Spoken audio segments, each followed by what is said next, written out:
ये अभिक्रिया की जो कोटि है बेटा, ये नेक्स्ट टॉपिक हमारे पास है और इसमें क्या चीजें हमें जाननी है, ठीक है ना। तो ये कहता है कि किसी अभिक्रिया का वेग नियम, जो वेग नियम व्यंजक में जो उपस्थित पद होंगे, ठीक है ना, उपस्थित पद होगा और उनकी जो सांद्रता होगी, जो उपस्थित पदों के या उपस्थित सांद्रताओं पदों के घातांकों का योग होता है।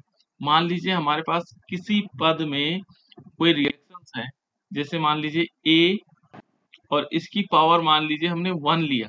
ये देखो ये सक्रिय सांद्रता है, ए की ए का सक्रिय द्रव्यमान और उसकी घात यदि हमने 1 माना हुआ है, ठीक है ना। और मान लीजिए दूसरा पद हमारे पास है, ये वेग व्यंजक है, वो बी है और इसकी घात कितनी है, 2 है। तो टोटल यदि हम कहेंगे कि इस अभिक्रिया की कोटि क्या है, तो इस अभिक्रिया की कोटि हम क्या कर लेंगे, 1 प्लस 2, टोटल मिलाकर कितना हो गया 3। ये तृतीय कोटि की अभिक्रिया होगी। कैसे होगी, तृतीय कोटि की अभिक्रिया। तो ऐसे इसी आधार पर वो कहता है कि मान लीजिए एक हमारे पास ए है और इसकी घात जो है कितनी है, 1 है और बी की घात भी कितनी है, 1 है। तो टोटल मिलाकर के क्या हो जाएंगे, 2 हो जाएंगे, 1 प्लस 1। तो उनके ये कहता है उपस्थित सांद्रता पदों के घातांकों का योग, जो सांद्रता है उसके घातांकों का योग क्या कहलाता है, अभिक्रिया की कोटि कहलाता है,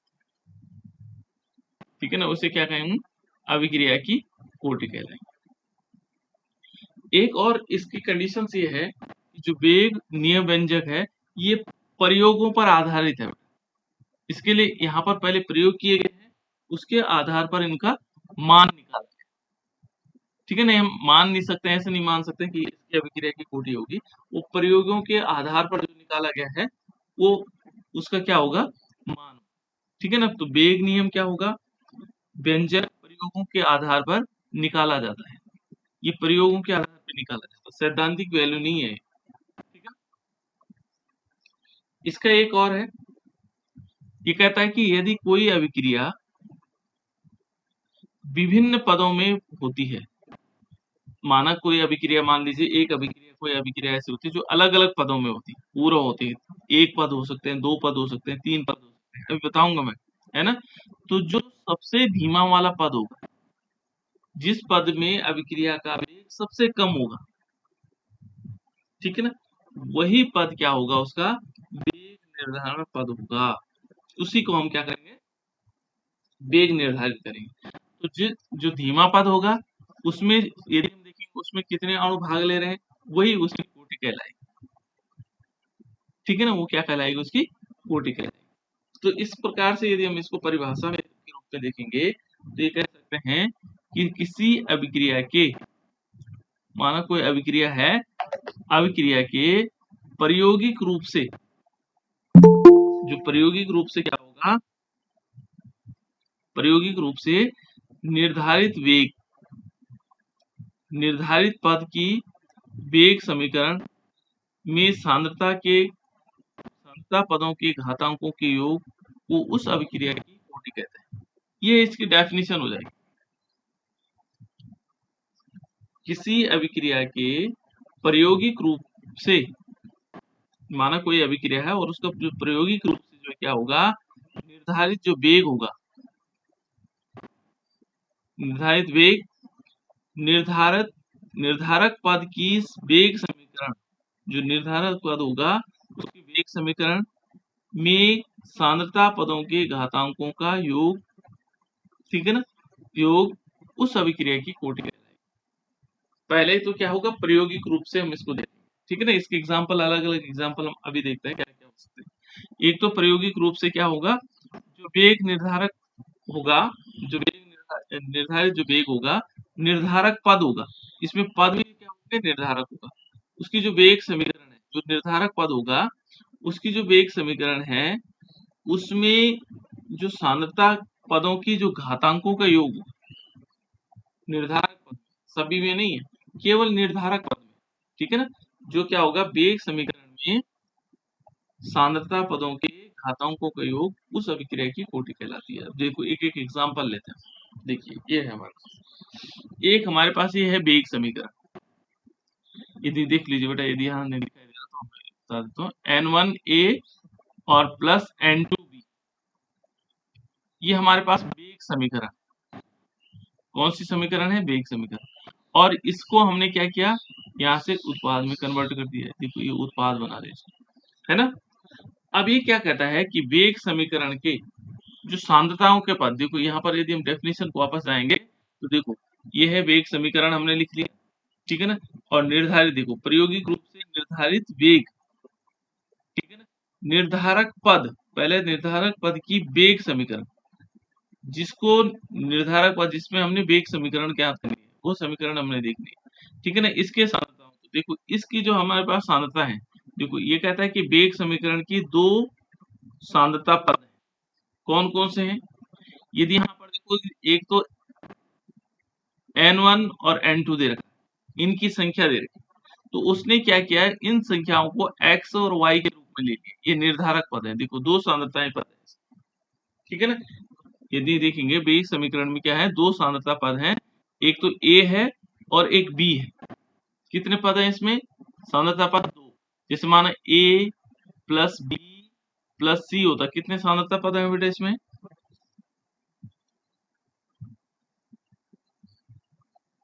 ए बी सी में कितने सांद्रता पद है? 3 सर।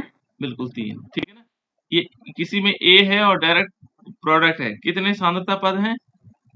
1। बिल्कुल, ये आप क्लियर हो गया। ये सांद्रता पद हैं। जैसे मान लीजिए हमने कहा H2 प्लस Cl2, इसमें कितने सांद्रता पद हैं? 2 है ना। यानी कि जो एक्टिव मास ऑफ H2, ठीक है ना, और एक्टिव मास ऑफ Cl2, देखो इसमें दो सांद्रता पद, ठीक है ना, ये सांद्रता पद है। तो ये कहता है देखो इस वेग समीकरण में कितने हैं, में दो सांद्रता पद है। कितने सांद्रता पद हैं? दो। और इनकी घात क्या है? देखो इन जिनके घातांक x और y है, क्या है इसकी घातांक? यदि देखेंगे x, इसको हमने x मान लिया, इसको y मान लिया, है ना। और इनकी जो कोटि निकालेंगे, देखो इसकी अभिक्रिया की कोटि क्या होगी? इनके मान लीजिए, इसको हमने दिखा देता हूँ मैं एक बार। मान लीजिए क्या किया हमने, दो सांद्रता पद लिए। दो सांद्रता पद क्या हुआ, a की पावर x मान लिया और b की पावर को क्या मान लिया, y मान लिया। ये हमारे पास सांद्रता पद है, ठीक है ना। और इनकी घातांक, जो घात है, घात माने जो उसकी पावर है, देखो इसके पावर यहाँ पर है, देखो पावर x है, ठीक है ना, पावर y है। तो अब हमें अभिक्रिया की कोटि निकालनी होगी। तो अभिक्रिया की कोटि में क्या करना होगा, उन घातांकों को जोड़ना होगा।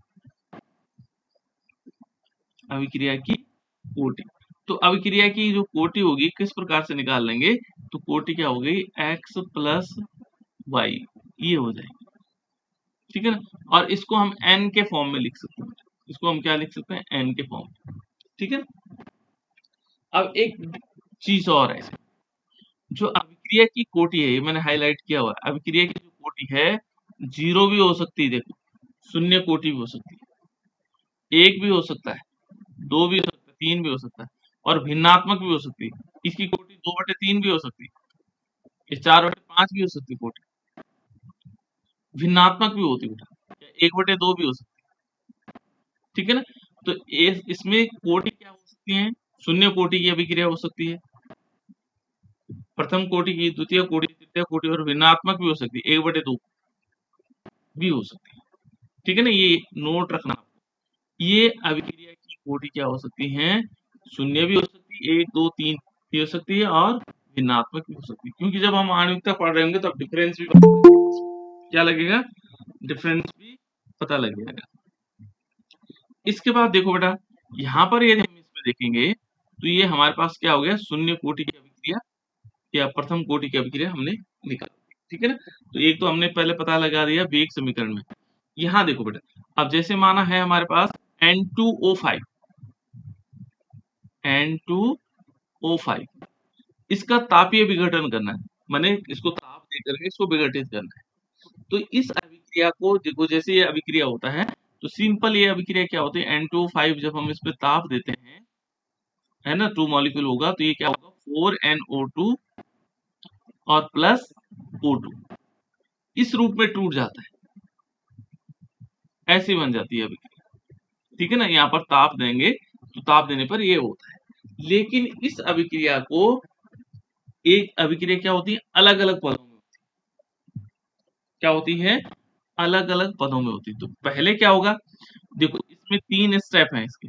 जो पहला स्टेप है, पहले स्टेप में क्या होगा, जो N2O5 होगा,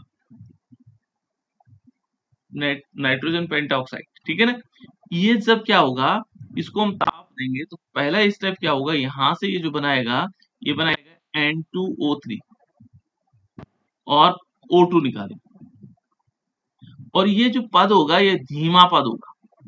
कैसा होगा, बहुत धीमी गति से होने वाला ये अभिक्रिया, बहुत धीमी गति से। यहाँ पर क्या होगा, ये अभिक्रिया कैसे होगी, बहुत धीमी गति से।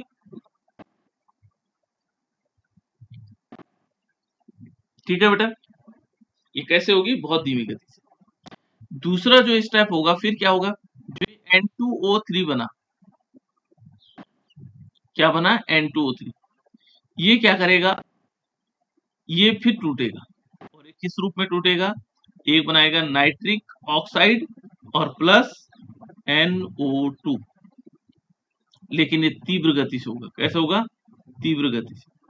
इसकी स्पीड कैसे होगी, इस पद की स्पीड होगी तेज गति से होगा। ठीक है ना, फिर क्या होगा, देखो ये जो है नाइट्रिक ऑक्साइड है NO, ये फिर क्या करेगा N2O5 से अभिक्रिया करेगा और ये बना देगा 3 मॉलिक्यूल NO2। ठीक है ना, तो 3 मॉलिक्यूल NO2 बना देगा और ये भी तीव्र गति से होगा। कैसे होगा, तीव्र गति से। ठीक है ना, ये इसको हम कह सकते हैं तीव्र पद। तो इससे पहले क्या बताया था मैंने, दूसरा स्टेप, तीसरा स्टेप।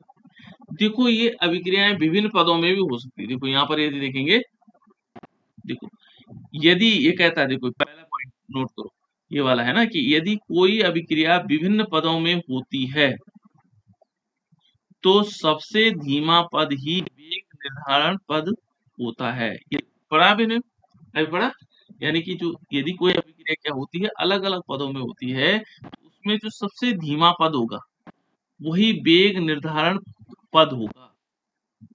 देखो अब यहाँ पर देखो ये अभिक्रिया कितने पदों में हुई, 3 पदों में, 1 2 और 3। ये कितने पदों में हुई, 3 पदों में। और इन तीनों पदों में से जो धीमा पद होगा वही क्या होगा बेटा, वेग निर्धारण पद होगा, कोई वेग निर्धारित करेगा।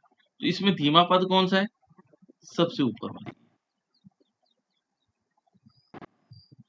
ये वाला पद क्या है, सबसे धीमा है। यानी कि ये वाला देखो यहाँ पर दिखाई दे रहा होगा आपको, ये पद क्या है, धीमा पद है, बहुत धीमी गति से होने वाली अभिक्रिया, तो इसी को कहेंगे वेग निर्धारक पद। पहले एक चीज याद रखना है कि जो धीमा पद होगा उसको कहेंगे वेग निर्धारक पद। तो उस पद को, अभी ये हम वेग निर्धारक पद क्यों कह रहे हैं, इसी से हम वेग निर्धारित करेंगे, इसी पद से हम वेग को निर्धारित करेंगे, इनसे नहीं, ये तीव्र गति से होने वाले। तो वेग बराबर क्या होगा, देखो ये देखो तीनों पदों में सबसे पहला धीमा है, और वेग निर्धारक पद होगा, ये सॉरी बेटा एक थोड़ा गड़बड़ हो रखा है, लेकिन जो धीमा पद होगा वही वेग निर्धारक पद होगा, है ना। तो वेग बराबर क्या आएगा, यदि हम यहाँ पर देखेंगे तो वेग इस पद से लेंगे, वेग क्या होगा, डायरेक्टली प्रोपोर्शनल टू किसके होता है, यहाँ पर जो अभिकारक होगा, है ना, is equal to active mass of, देखो इसका होगा जो अभिकारक है N2O5, इसमें वही दे रखा है N2O5। ठीक है ना, अब इस N2O5 की संख्या कितनी है, ये 1 है, शून्य भी नहीं है ना। तो अब हम क्या करेंगे, इस अभिक्रिया में एक क्या होगा, इसकी पावर कितनी आएगी, 1 आएगी। ये जिसकी पावर कुछ नहीं उसकी पावर क्या होती है, 1 मानी जाती है ना। तो वेग निर्धारक पद एक की कोटि क्या होगी, यदि हम इसकी कोटि देखना चाहेंगे तो कोटि क्या होगी, क्योंकि इसमें एक ही क्या है, इसकी पावर है, इसलिए कोटि क्या होगी, इसकी जो अभिक्रिया वेग पद है उसकी जो सांद्रता पद है, सांद्रता पद कितने हैं बेटे इसमें, एक है सर। हाँ बिल्कुल, सांद्रता पद है एक, N2O5। तो सांद्रता पद है एक, तो उसकी घात भी एक होगी, है ना? तो कोटि कितनी हो जाएगी? एक। यानी कि कौन सी कोटि की अभिक्रिया होगी? प्रथम कोटि। बिल्कुल प्रथम कोटि। ये देखो, ये प्रथम कोटि की, ठीक है ना? ये प्रथम कोटि की अभिक्रिया हो जाएगी, ठीक है ना? एक एग्जांपल और लेते हैं। ये हमारे पास देखो, ये NH4NO2 बेटा, थोड़ा गड़बड़ हो रखा है यहाँ पर, इसको लिख लेना आप, NH4NO2, इसको ऐसे लिख सकते हैं, NH4NO2, है ना? Ammonium nitrate. और जब अमोनियम नाइट्रेट को यदि हम गर्म करते हैं तो क्या बनेगा, मालूम है? क्या बनता होगा बेटा, बता सकते हैं? अमोनियम नाइट्रेट को जब हम गर्म करते हैं तो क्या बनेगा? एक तो नाइट्रोजन बनेगा और साथ साथ में ये हमारे पास नाइट्रोजन है, नाइट्रोजन प्लस 2 मॉलिक्यूल। लेकिन इसमें एक और भी बनता है, कभी कभी क्या होता है, नाइट्रस ऑक्साइड भी बनता है जब हम इसको गर्म करते हैं, ठीक है ना? चलो यहाँ पर ये तापीय अपघटन है, तो इसमें देखो बेटा, यहाँ पर यदि हम देखेंगे तो इसमें, इस अभिक्रिया में दूसरा पद तो दे नहीं रखा है, एक ही पद दे रखा है, तो इसके में सांद्रता पद कितने होंगे? सांद्रता पद कितने बेटा इस अभिक्रिया में? एक। एक ही तो है ना? और वो कौन सा है? यदि देखेंगे तो यहाँ पर होगा active mass of ammonium nitrate, NH4NO, है ना? ये होगा। अब हम K की वैल्यू निकालेंगे, तो वेग निकालेंगे, तो वेग बराबर क्या होगा? वेग बराबर K, और यहाँ पर क्या होगा, इसी का मान लिख लेंगे, यानी कि NH4NO2, ऐसे करके निकाल देंगे। तो अब इसकी पावर क्या होगी? एक होगी, सांद्रता पद एक है, तो अभिक्रिया की कोटि क्या होगी? घातांकों का योग बताओ पहले, घातांकों का योग।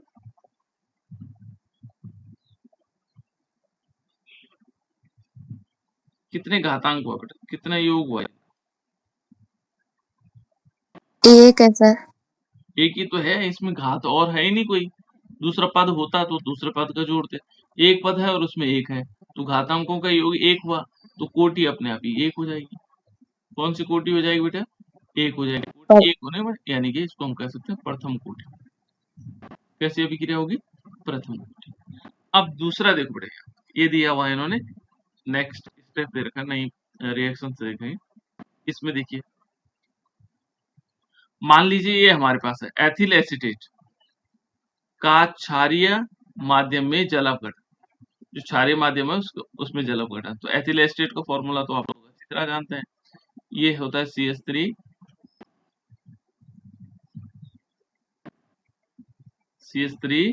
CO और C2H5, OOC2H5। देखो, एथिल है और एसीटेट है लगा हुआ, और इस पर हमने क्षारीय माध्यम कब होगा? जब सोडियम हाइड्रोक्साइड की अभिक्रिया करवाएंगे, तो क्या बनेगा? ये बनेगा CH3COONA। इसका नाम कोई बता सकता है? Sodium acetate. बिल्कुल, ये है बेटा सोडियम एसिड। ये सोडियम एसिड, ये क्या बना? एथेनॉल, ठीक है ना? अब यहाँ ये देखो, इसमें क्या कंडीशन है कि हमारे पास, पहले हम क्या निकालेंगे? अभिक्रिया क्या है? एक ही पद में हो रही है, वेग निर्धारक पद भी यही होगा, ठीक है ना? ये क्या है? इस अभिक्रिया को देखेंगे तो ये एक ही पद में होती है, एक ही स्टेप में, है ना? इसके दो पद नहीं, तो यानी कि इसका क्या होगा? वेग निर्धारक पद भी यही होगा, इसी को हम वेग निर्धारक पद, वेग निर्धारक पद जिसमें क्या होते हैं, बहुत सारे पद होते हैं ना, तो उसमें फिर हम देखते हैं कि जो क्या हो रहा होगा, बहुत धीमी गति से चल रहा होगा। इसमें सांद्रता पद बताओ बेटा, सांद्रता पद कितने हैं इसमें? दो। एक तो हो जाएगा ये वाला, और दूसरा वाला ये वाला, है ना? बीच में प्लस का सीट। तो आपको पता लगे सांद्रता पद दो हैं, एक ये वाला है और दूसरा सोडियम हाइड्रोक्साइड। ठीक है ना। अब इसके लिए यदि हम वेग समीकरण लिखेंगे तो वेग समीकरण कैसे लिखते हैं? वेग बराबर क्या होगा? वेग बराबर हम निकालेंगे के और एक्टिव मास ऑफ ये वाला पहले वाला एक्टिव मास, यानी कि एथिल एस्टेट का देखो CH3 COO C2H active mass of ethyl estate. ठीक है ना, इसकी सांद्रता पता है। उसके बाद हम क्या करेंगे, एक्टिव मास ऑफ NaOH। इनकी घात में दिखाई कुछ नहीं दे रहा है, लेकिन हमें क्या मानना पड़ेगा, एक एक है। जिनकी घातों में कुछ नहीं होगा वो एक होगा, उसका मान एक होगा। ठीक है ना। तो यहाँ पर क्या होगा, अब घातांकों का योग देखो बेटा, जो घातांक है घातांकों का योग कितना हुआ? 2 बिल्कुल, एक ही हो गया और एक ही हो गया, टोटल मिला के कितने हो गए, 2। अब इसके बाद कोटि क्या हो जाएगी? द्वितीय कोटि। बिल्कुल, ये आ जाएगी, क्या होंगे, द्वितीय कोटि की अभिक्रिया। इसकी कोटि क्या होगी, द्वितीय। तो इस प्रकार से क्या कर सकते हैं, हम इनको निकाल सकते हैं, किस प्रकार से आ सकते हैं। नेक्स्ट है एक, देखो ये है, देखो यहाँ पे दे रखा है NO2, 2 मॉलिक्यूल दे रखा है NO2, है ना, और इज इक्वल टू क्या हो जाएगा, 2NO प्लस O2। ये नाइट्रिक ऑक्साइड है बेटा, नाइट्रिक ऑक्साइड। अब देखो यहाँ पर यदि हम निकालना चाहेंगे तो इसमें देखो बेटा, अभिक्रिया के पद कितने हैं रीमा? रीमा बताइए,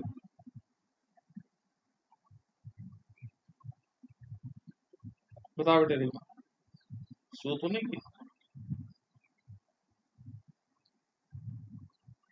इसमें सांद्रता पद कितने बेटा, इसमें सांद्रता पद कितने?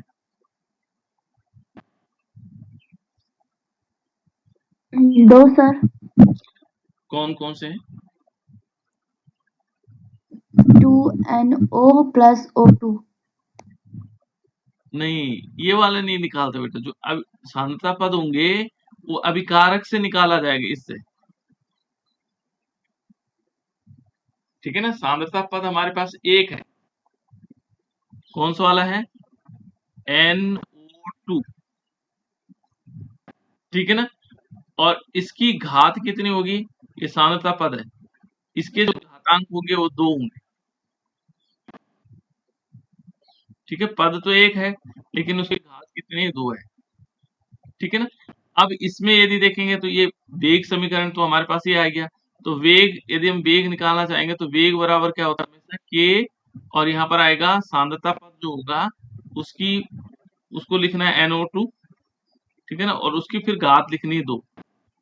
अब देखो घातांकों का योग यदि देखेंगे तो इसमें एक ही पद है और उसकी घात है 2, तो योग कितना आ जाएगा, घातांकों का योग कितना है, कितना होगा बेटा घातांकों का योग? घातांकों का योग 2 ही होगा, 2 है उसमें, 2 ही होगा उसका। ठीक है ना, उसमें दूसरे तो और पद तो है ही नहीं, इसलिए 2 ही आएगा। इसलिए कोटि क्या होगी बेटा, दीक्षा रावत बताओ बेटा, इसकी कोटि क्या होगी? द्वितीय कोटि। बिल्कुल, ये क्या होगी, ये द्वितीय कोटि की। ठीक है ना, ऐसे करके बताना। बहुत ठीक है, बढ़िया है। ठीक है ना, चलो उसने सही बताया था, लेकिन उसने थोड़ा ध्यान नहीं दे रही थी, वो यहाँ नहीं बताना बेटा, ये वाला पद होता है ना। एक और अभिक्रिया हमारे पास,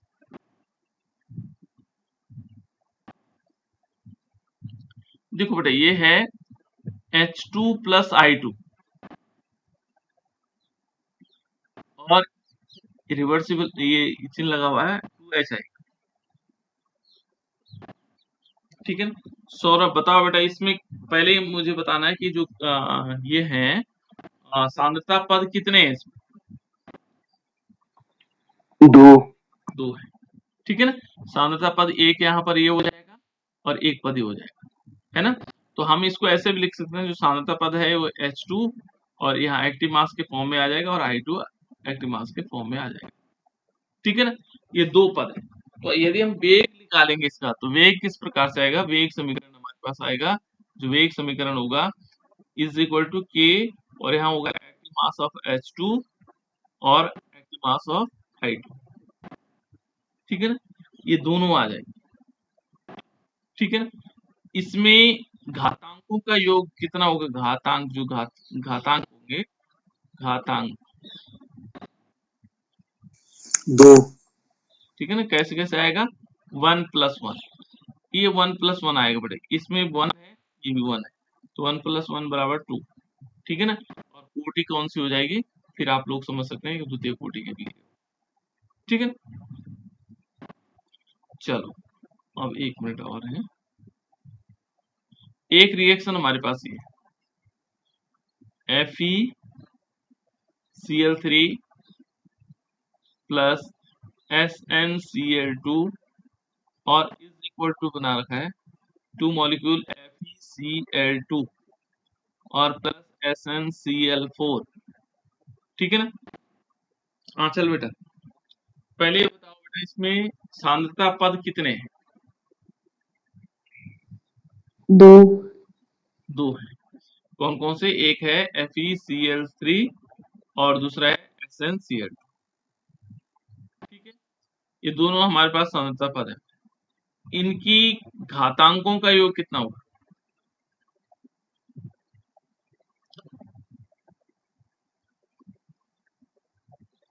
घातांकों का योग कितना होगा बेटा,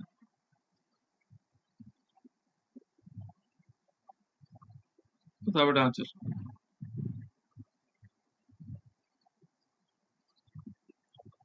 2 दो कैसे कैसे होगा बेटा, सूरज तुम बताओ बेटा।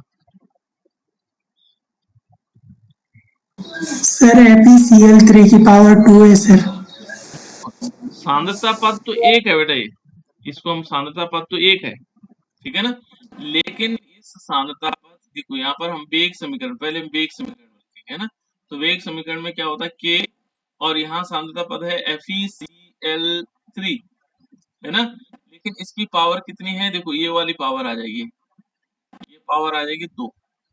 ठीक है ना, फिर क्या आएगा SnCl2 और इसकी पावर कुछ नहीं है, तो इसका मतलब 1 हुई, है ना, तो घातांकों का योग कितना होगा, अब घातांकों का योग, जो घातांक है, घातांक का योग कितना होगा, घातांक,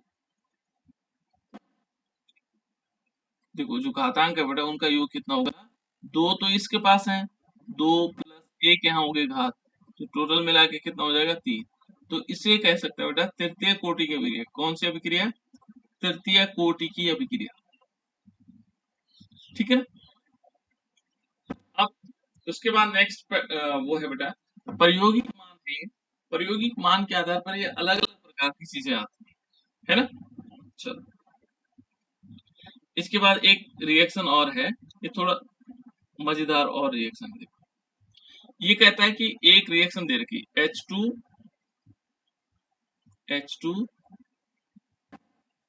H2 प्लस Br, लेकिन यहाँ प्रायोगिक मान दिए हुए होंगे 2HBr, ये दे रखे है ना, और इसने क्या किया, इसने वेग समीकरण पहले क्या दे दिया, वेग समीकरण दे दिया, वेग समीकरण, तो वेग समीकरण क्या दे रखा है, वेग समीकरण दे रखा है कि इज इक्वल टू K, और यहाँ पर लिखा हुआ है active mass of H2, active mass H2 दे रखा है और इसकी पावर कुछ नहीं दे रखी, लेकिन एक्टिव मास ऑफ Br2 दे रखा है, एक्टिव मास Br2 दे रखा है और इसकी पावर कितनी लिखी हुई है, 1/2, ये पहले लिख दिया।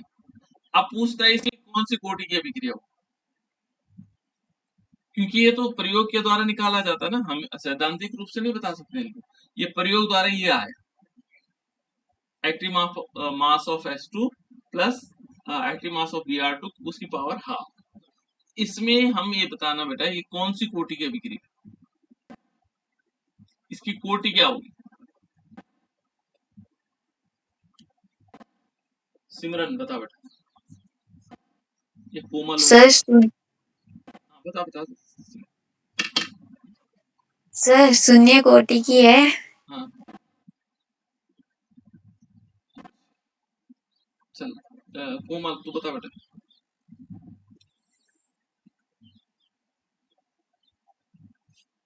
कोमल है,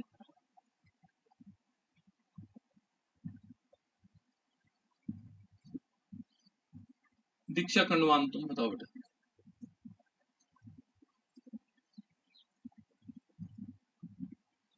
सर भिन्न कोटि। हाँ, भिन्नात्मक कोटि है ना, भिन्नात्मक कोटि है ना। देखो कैसे भिन्नात्मक कोटि कैसे होंगे, देखो यहाँ पर यदि हम देखेंगे ये एक समीकरण दे दिया उसने, इसकी घात हो गई एक। अब यहाँ पर हम कैसे निकालते हैं कोटि, कैसे निकालते हैं, घातांकों का योग, ध्यान रखना कैसे निकालते हैं, जो घातांक है उनका योग निकालते हैं, जो घातांक है घातांक का योग। तो घातांक का योग कैसे निकालेंगे, ठीक है ना। तो भिन्नात्मक कैसे हो जाएगी, देखो ये है एक और ये कितना है प्लस आधा, तो एक और आधा कितना हो जाता है 1.5, इसकी कोटि कितनी हो जाएगी 1.5, क्या होगी 1 दशमलव, ठीक है ना।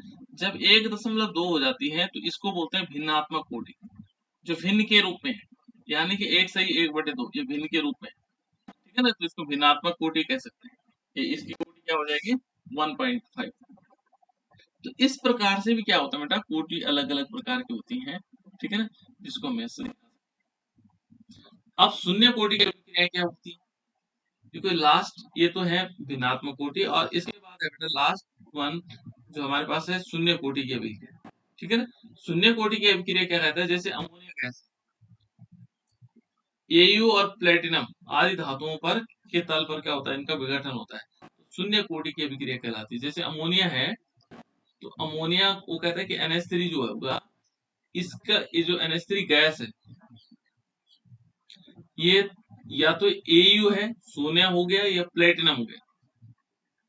इन धातुओं के तल पर, तल माने किनारे पर है ना, सरफेस पर क्या होता है, इनका विघटन होता है। जब इनका विघटन होगा तो क्या होगा, इसकी कोटि क्या हो जाएगी, इसकी कोटि होगी शून्य कोटि की अभिक्रिया। ये कौन सी होगी, ये शून्य कोटि की अभिक्रिया होगी, क्योंकि वो क्या नहीं करेगा, पार्टिसिपेशन नहीं कर पाएगा, है ना। यहाँ पर हम ऐसे दिखा सकते हैं कि अभिक्रिया का वेग क्या होगा, यहाँ पर आएगा के और के और यहाँ आएगा एक्टिव मास ऑफ NH3, इसकी जो पावर होगी वो कुछ नहीं होगी, यहाँ पर क्या कहलाएगी शून्य कोटि की अभिक्रिया, ठीक है ना। ऐसे ही और भी हो सकती हैं, ठीक है, जैसे माना क्या है H2 प्लस Cl2, देखो H2 प्लस Cl2 और इज इक्वल टू हमने बनाया 2HCl। अभी ऊपर हमने किया था तो ये देखो ये द्वितीय कोटि की अभिक्रिया, H2 प्लस I2 किया था तो वो द्वितीय कोटि की अभिक्रिया, लेकिन ये अभिक्रिया क्या होगी, यहाँ पर न तो इसकी ये भी सांद्रता तत्व है, लेकिन इनकी सांद्रता क्या होती है, परिवर्तित नहीं होती है, तो इसलिए क्या होगा, यहाँ पर क्या होगा, इनका निर्माण जो होगा वो शून्य कोटि की अभिक्रिया कहलाएगा। इसमें किसी का भी जो क्या नहीं होगा, सांद्रता में परिवर्तन नहीं होगा, इसलिए क्या होगा H2 प्लस Cl2 का निर्माण जो है ये शून्य कोटि की अभिक्रिया है। 2HCl का निर्माण होगा हमारे पास, हाइड्रोक्लोरिक अम्ल का निर्माण होगा, वो शून्य कोटि के अभिक्रिया के अंतर्गत आता है, ठीक हो गया। ये थे बेटा अलग अलग प्रकार के क्या है अभिक्रियाओं की कोटि। उसके बाद है एक और है, ये है वेग स्थिरांक या विशिष्ट अभिक्रिया वेग की विमाएं और मात्रक। ये मात्रक के आधार पर इस समय पूछा गया, 3 नंबर का क्वेश्चन पूछा गया था और उसने मात्रक दिया हुआ, ये कौन सी कोटि की अभिक्रिया है, 3 नंबर या 2 नंबर में था शायद क्वेश्चन, ठीक है ना। इनमें कौन सी कोटि का, और उसने क्या दिया था, मात्रक दिया हुआ, ये कौन सी कोटि का अभिक्रिया, और ये दोनों दे रखे थे, देखो एक ए वाला दे रखा था और दूसरा ये दे रखा, मात्रक दिए हुए थे, है ना। और वो कहता है कि एक कौन सी कोटि की अभिक्रिया है पहचाना, ठीक है, इन मात्रक के आधार, ठीक है। तो यहाँ देखो बेटा जो हमारे पास मान लीजिए एक सामान्य अभिक्रिया है, ये अभिक्रिया जैसे मान लीजिए n, यदि हम वेग स्थिरांक निकालते हैं तो इसमें क्या होगा कि जैसे n1a है और प्लस n2b है, ठीक है ना, और उसके बाद के रूप में हमारे पास है, तो वेग, इसके लिए हम वेग समीकरण जो बनाते हैं, तो वेग समीकरण क्या होता है हमेशा k होगा और एक्टिव मास ऑफ, ये देखो एक्टिव मास ऑफ a की पावर x, जो n जो संख्या है उसको हमने x माना हुआ है, और यहाँ पर क्या होगा एक्टिव मास ऑफ b और इसकी पावर क्या है y मानी गई, ठीक है ना। तो हम क्या निकालते हैं, यदि हम इसका वेग निकालेंगे, k निकालेंगे, k इज इक्वल टू क्या होगा, तो k बराबर हमारे पास क्या होगा, ये वेग नीचे आ जाएगा। देखो यहाँ पर k, यदि हम k निकालना चाहेंगे तो k बराबर क्या आएगा, जो इसके साथ संख्या है ये वाला, ये वेग के नीचे आ जाएगा। तो वेग और इसके बटे में क्या आ जाएगा, एक्टिव मास ऑफ a की पावर x और एक्टिव मास ऑफ b और इसकी पावर कितनी हो जाएगी, हमें k निकालना था, तो k को हमने अलग कर दिया, इसके साथ जो संख्या थी वो वेग के नीचे आ गई, ठीक है ना। अब वेग बराबर देखोगे तो वेग का जो मात्रक होता है बेटा वो होता है सांद्रता, क्या होगा, सांद्रता और इनवर्स टाइम, समय के साथ, है ना। और बटे में क्या होगा, देखो ये सांद्रता पद है, ये दोनों क्या है, सांद्रता है। यहाँ पर हम इसको ऐसे लिख सकते हैं सांद्रता, ठीक है ना, और इसको सांद्रता और यहाँ एक्टिव मास ऑफ x, है ना, और ये सांद्रता पद है बेटा दोनों, ए और बी। तो हमने क्या किया, सांद्रता फिर और इसकी पावर y कर, है ना। तो यदि देखेंगे सांद्रता को क्या किस रूप में लिखा जाता है, मोल पर लीटर, क्या लिखा जाता है, जो सांद्रता होती है वो क्या होता है, मोल पर लीटर होती है। जब भी सांद्रता होती है कितने मोल पर लीटर, हमेशा, है ना। तो जो सांद्रता पद को है वो उसको हम लिख सकते हैं। तो यहाँ k की वैल्यू, इसको देखेंगे, इस सांद्रता को लिखेंगे तो इसका मतलब कितना हुआ, मोल प्रति लीटर, है ना। यानी कि हम ऐसे लिख सकते हैं मोल, ठीक है ना, और पर लीटर को लीटर इनवर्स, ये तो आ गया सांद्रता। और ये पहले से देखो समय है, ठीक है ना, वेग में क्या होता है, समय भी होता है। तो यहाँ समय इनवर्स है, टाइम यानी सेकंड इनवर्स हमने कर दिया, ठीक है। समय को क्या दिखाएंगे, सेकंड इनवर्स, ये देखो। अब बटे में क्या आएगा, फिर सांद्रता है, सांद्रता किससे दिखाएंगे बेटा, सांद्रता किससे दिखाते हैं, मोल प्रति लीटर, किससे दिखाते हैं, बोलो, मोल पर लीटर। बिल्कुल, ठीक है ना। जो सांद्रता होगा बेटा, ये सांद्रता को हम क्या दिखाएंगे, मोल प्रति लीटर। देखो तो यहाँ हमने क्या किया, मोल, ये देखो मोल और मोल प्रति लीटर हो गया, ठीक है। अब ये भी सांद्रता है, ये भी सांद्रता है, तो दोनों को हम एक साथ लिख लेते हैं, सांद्रता और इसका जो पावर होगी, ये पावर क्या होगी, देखो इसकी पावर x है और इसकी पावर x y है, हम इसको लिख सकते हैं x plus y, x plus y. तो इस प्रकार से ये क्या आ जाएगा, किसकी वैल्यू आएगी, के के लिए, है ना, ये के लिए, ये हमारे पास एक फॉर्मूला आ गया, हमने के निकाल लिया। लेकिन यदि हम क्या करें कि देखो यहाँ पर ये कहता है कि चूंकि x प्लस वाई, जो x प्लस वाई है बेटा वो n है, देखो हमने शुरू में n ही तो लिखा इसको, n1 प्लस n, ठीक है ना। तो इसको n, है ना, n होगी, तो ये क्या होगा, जो इसकी वैल्यू होगी वो कोटि भी हो जाएगी उसकी, है ना, वो कोटि होगी। तो यहाँ पर क्या आएगा, इसकी वैल्यू यदि हम n रखेंगे, n रख लेंगे तो क्या आएगा, या 1 माइनस n रख सकते हैं, तो यहाँ पर क्या आएगा, जो k की वैल्यू होगी वो क्या आएगा, मोल पर लीटर तो है ही, मोल पर लीटर इनवर्स तो है ही, ठीक है ना। और यहाँ पर क्या होगा, ये तो आ गया मोल इनवर्स, है ना, और इसकी क्या होगी, वैल्यू क्या होगी, 1 माइनस एन, यहाँ पर होगा, इसको हम ब्रैकेट के अंदर लिख लेंगे, ठीक है ना, और यहाँ पर आएगा 1 माइनस एन के फॉर्म में। और जो एस होगा सेकंड के फॉर्म में, ये देखो जो सेकंड है उसको हम क्या लिखेंगे, इनवर्स। ये n माइनस वन क्यों हुआ, ये ऊपर जाकर ये 1 था, क्या था, ये 1 था, और इसमें से हमने क्या कर दिया, इस n को माइनस कर दिया, ठीक है ना, तो ये आ जाएगा 1 माइनस एन। तो यहाँ पर इस टाइप से देख सकते हैं, देखो कैसे, आपको समझ में नहीं आ रहा होगा, k इज इक्वल टू क्या है, मोल पर लीटर पर सेकेंड, इतना तो समझ में आ गया, बटे में आया मोल, ठीक है ना, और ये आएगा इनवर्स, और इसकी पावर कितनी हो गई, x plus y is equal to क्या हो गया, x plus y is equal to क्या हो गया बेटा, ये हो गया n, है ना। इसकी वैल्यू कितनी है, इसकी वैल्यू 1 है, यदि हम देखेंगे तो इसकी वैल्यू 1 है और इसकी वैल्यू कितनी है, n है। तो जब ये ऊपर जाएगा तो ये माइनस हो जाएगा, ठीक है ना, ये बाकी पद तो वही सेम है, इस पद को हम ऐसे भी लिख सकते हैं कि मोल, ठीक है ना, पर लीटर की पावर 1 और माइनस ये वाली पावर, ये क्यों नीचे से ऊपर गया तो माइनस में आएगा 1 और इनवर्स इस टाइप से। अब आया बेटा समझ में या नहीं आया? ये समझ में आया या नहीं आया? यस सर आ गया। और बच्चों, ठीक है। अब जब ये वैल्यू आ जाएगी हमारे पास, ये वाली वैल्यू आ जाएगी, तो तब हम अलग अलग अभिक्रियाओं के लिए निकाल सकते हैं। पहले हम निकालेंगे शून्य कोटि के लिए। किसके लिए निकालेंगे? शून्य कोटि के लिए। तो शून्य कोटि के लिए n का मान क्या होगा? 0 होगा।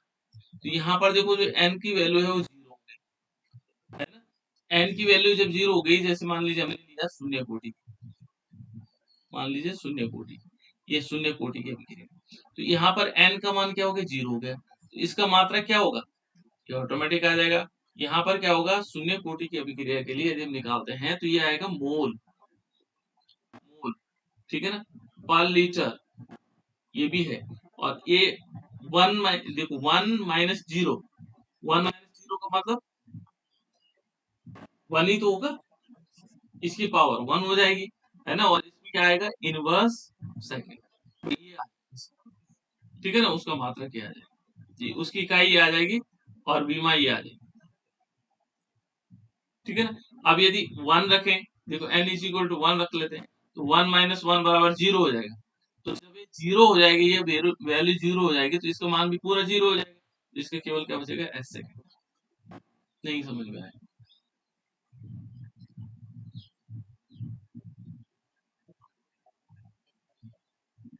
रीमा समझ में आया बेटा कि नहीं आया?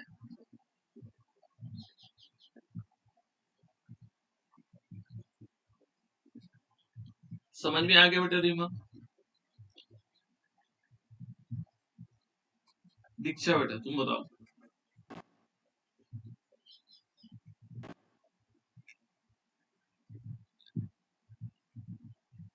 दीक्षा, आंचल, सूरज तुम बताओ बेटा। Yes sir. आ गया ना? आंचल बताओ बेटा। इसको सरल तरीका है बेटा, इससे कुछ कठिन नहीं है। देखो हमने पहले कैसे निकालना, देखो हमारे पास यदि हम इसकी बीमाएं और वो निकालना चाहते हैं, मात्रक निकालना चाहते हैं, तो सिंपल है हमारे पास। देखो यहाँ पर हमने ये रिएक्शन लिए ना, एक बार थोड़ा फिर देख लो। ये है N1 A plus N2 B है ना, और उससे हमने प्रोडक्ट बना दिया। अब हमने इसके लिए वेग निकालना है, तो वेग कैसे निकालते हैं? वेग को पता है हमें, वेग कैसे निकालते हैं? हमेशा दो पद है हमारे पास, यहाँ दो सांद्रता पद है। एक तो एक्टिव मास ऑफ ए पद है, और एक एक्टिव मास ऑफ बी पद है। दो पद है हमारे पास, इसमें दो पद दिखाई दे रहे हैं, एक ए वाला और एक बी वाला, ठीक है ना।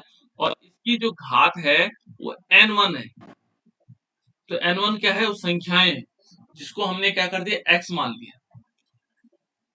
इस n1 को हमने क्या माना? x मान लिया। इस n2 को क्या मान लिया? इसको y मान लिया। ये सांद्रता पद है, ठीक है ना। और यहाँ हम क्या कर लेंगे? k लिख लेंगे, क्योंकि कांस्टेंट है। अब कहता है कि k बराबर क्या होगा? हमें तो इसका क्या निकालना है? वेग स्थिरांक या विशिष्ट वेग अभिक्रिया वेग की बीमाएं। हमें वेग स्थिरांक ये है बेटा, इसकी हमें बीमा मात्रक निकालना है कि प्रथम कोटि के लिए k का मान क्या होगा, इसकी बीमा और मात्रक क्या होगा। इसके लिए प्रथम कोटि के लिए, शून्य कोटि के लिए क्या होगा, इसका हमें क्या निकालना है? मात्रक निकालना। तो मात्रक निकालने के लिए हमें क्या करना है? किसको? k को। तो k को अलग कर देते हैं। देखो k बराबर क्या होगा, तो k बराबर हमारे पास क्या होगा? जो k के साथ संख्याएं हैं वो चले जाएगी वेग के बटे में, ठीक है ना। तो वेग और बटे में क्या आ जाएगा? ये देखो एक्टिव मास ऑफ a की पावर x और एक्टिव मास ऑफ b की पावर y। इतनी बात समझ में आ गई बेटा? फिर जो वेग होता है वो मोल प्रति लीटर, ठीक है ना। यहाँ पर वेग को हम दो पद में बांट देंगे। तो वेग को बांटा गया, एक तो है सांद्रता, सांद्रता, और बटे में क्या, देखो इसके बटे में जो है समय होता है, सांद्रता बटे समय, वो क्या कहलाएगा? वेग कहलाएगा, ठीक है ना। और समय को हम क्या लिख सकते हैं, समय इनवर्स लिख सकते हैं, समय की घात, क्योंकि क्या होगा, इनवर्स होगा, माइनस होगा, ठीक है ना। और बटे में देखो, ये इसके बटे में क्या है, ए क्या है, सांद्रता पद है, बी क्या है, सांद्रता पद है, तो दो प्रकार की सांद्रता हो गई, सांद्रता पद। तो एक तो हमारे पास हो गया सांद्रता ए के लिए, ये हमने सांद्रता ए के लिए लिखा है ना, और इसकी पावर क्या कर दी, ये सांद्रता पद है, इसकी पावर हमने एक्स कर लिया। दूसरा सांद्रता पद है बी, ठीक है ना, सांद्रता पद, और इसकी पावर कितने कर दी, वाई कर दी, ठीक है ना। अब देखो बेटा, सांद्रता होती हमेशा, किस सांद्रता जब भी हम निकालते हैं वो होती मोल प्रति लीटर के रूप में, ठीक है ना। तो यहाँ पर यदि देखेंगे तो जो ऊपर वाला सांद्रता है, देखो ये ऊपर वाला सांद्रता है, इसको हमने लिखा मोल प्रति लीटर ही, ऐसे में लिख लो, यदि उसमें दिक्कत आ रही है तो मोल पर लीटर, मोल प्रति लीटर को हम लीटर को इनवर्स ऐसे लिख सकते हैं, लीटर इनवर्स, ये प्रति लीटर है, ये सांद्रता हमने यहाँ लिख ली, ठीक है। और यहाँ देखो, इसमें समय तो पहले से था, क्योंकि समय किसके लिए है, बी के लिए, ये इनवर्स था पहले से। बटे में यदि हम देखेंगे, फिर इसके लिए सांद्रता देखो, इसके लिए लिखेंगे मोल प्रति लीटर, लिख लिया है, लीटर इनवर्स, और इसकी पावर क्या कर दी, एक्स कर दी, ठीक है ना। देखो दूसरा सांद्रता है, उसके लिए हम लिखेंगे मोल प्रति लीटर, मोल और पर लीटर, इसकी पावर भी क्या कर दी, इनवर्स मान कर दी, और इसकी पावर कितनी है, वाई। अब देखो, ये दोनों मोल प्रति लीटर, ये भी मोल प्रति लीटर है, ये मोल प्रति लीटर, तो दो बार लिखने की जरूरत नहीं, एक बार लिख करके लिख सकते हैं इनको, ठीक है। तो यहाँ पर यदि हम इसको सॉल्व करेंगे तो यहाँ आएगा, ऊपर वाले में है मोल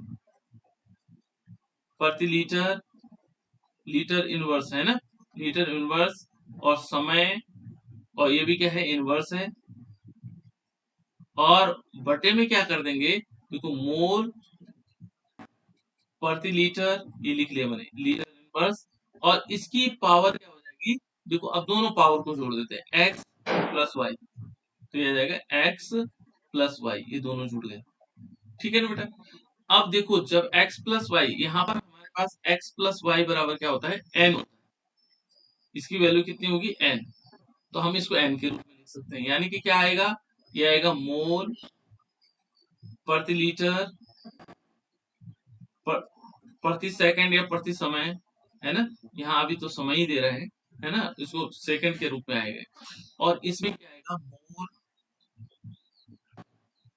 प्रति लीटर इनवर्स, ठीक है ना। और इसकी पावर को हम क्या कर सकते हैं, इसकी पावर n कर सकते हैं, तो देखो इसकी पावर कितनी, इस मोल प्रति लीटर की पावर कितनी है, एक है ना। इस पावर को जब हम ऊपर ले जाएंगे, ये वाले ऊपर ले जाएंगे, तो ये क्या हो जाएगा, यहाँ माइनस हो जाएगा, तो हमारे पास जो फॉर्मूला बनेगा, ये बनेगा मोल प्रति लीटर, और इसको हम ब्रैकेट बंद कर देंगे, ठीक है, लीटर इनवर्स कर लेते हैं ना, और ये इसकी पावर थी 1, और इसकी पावर फिर क्या आएगी, माइनस n, और फिर क्या आएगा, समय, समय, और ये इनवर्स। अब मोल प्रति लीटर, ये वैल्यू हमारे पास एक जनरल वैल्यू आ गई है ना, के लिए, लेकिन अब हम अलग अलग के लिए निकाल सकते हैं, कैसे, ये तो एक सामान्य है, हमने कहा शून्य कोटि की अभिक्रिया का निकालना है, पहले किसके लिए निकालना है, शून्य कोटि, तो शून्य कोटि में क्या होता है, n बराबर 0 होता है, ध्यान रखना, शून्य कोटि में क्या होगा, n बराबर 0 होगा, तो इसमें क्या करेंगे बेटा, यहाँ पर n is equal to 0 value रख देंगे, तो यहाँ पर पहले हम क्या निकालते हैं, k की बीमा, शून्य कोटि के लिए k की बीमा, तो बीमा निकाल लेते हैं, तो बीमा कैसे आएगी, देखो यहाँ पर मोल है, ठीक है ना, तो इसको मोल रहने देते हैं, इसको मोल ऐसे, ठीक है, मोल प्रति लीटर, ठीक है, लीटर इनवर्स, ठीक है। अब इसकी पावर क्या हो जाएगी, देखो यदि हम देखेंगे तो 1 माइनस 0, ठीक है ना, 1 माइनस 1 में से 0 गया तो एक ही तो बचेगा, है ना, और यहाँ आएगा साइन समय इनवर्स, ठीक है। तो इसकी जो बीमा होगी, हमारे पास क्या होगा, इसको समय की जगह हम क्या कर लेंगे, समय किस में नापते हैं,